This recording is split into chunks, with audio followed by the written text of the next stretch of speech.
When it comes to pounding China, no one does it better than the Indian army. The same happened on December 9. China sent its 300 men to occupy a 17,000 feet mountain peak in the Indian state of Arunachal Pradesh. But they got brutally thrashed by 150 Indian army personnel left, right, and center.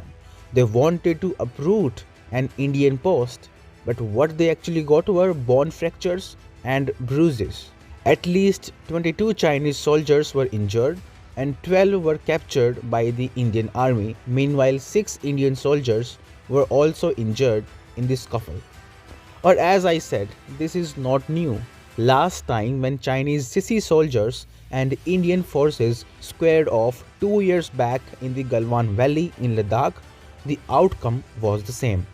The deadly clashes left 20 Indian soldiers dead, but more than 40 Chinese soldiers also lost their lives. So, what is forcing PLA to push its effeminate soldiers into the lion's den? And how their bad masturbation habit is taking a toll on their endurance abilities at the borders? You're watching India's World. We discuss geopolitics here. Subscribe to our channel and press the bell icon to watch more interesting videos. We know how the COVID-19 pandemic is spelling doom for the Chinese masses and the government. People are up in arms against CCP's zero COVID policy. And now, when the government is lifting COVID restrictions to calm the people's fury, a great number of people are expected to lose their lives after contracting the Chinese plague.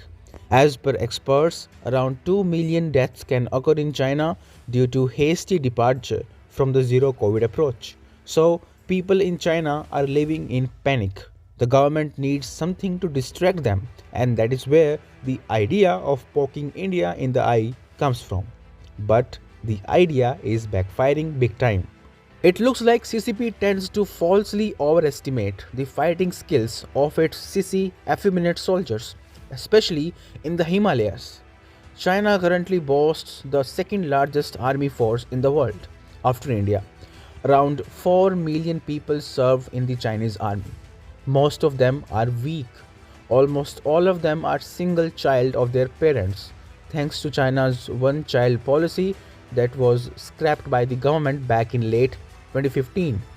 Being the only child of the family, they are raised with a lot of love, affection by their parents, thus denying them the hardships that make people mentally and physically strong. Adding to that, Chinese soldiers also tend to have excessive masturbation problem.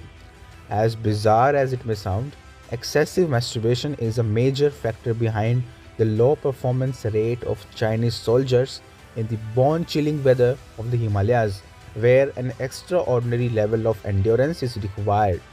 In 2017, it was reported that 20% of PLA candidates were sent home after it was found that they had an enlarged testicular vein. A Chinese newspaper did not spell out how army officers knew about the vein issue, but said the problems were caused by too much masturbation, too many video games, and not enough exercise. They are so weak that they can't even face the winters of the Himalayas, let alone the mighty Indian army. It is a usual sight to see PLA soldiers getting stretchered off to barracks and hospitals in the face of bone-chilling weather. So, dear China, keep sending your effeminate soldiers to the Indian side. We won't break their hearts since they are our lovely guests. We will break their bonds instead. India's World, telling the right side of the story.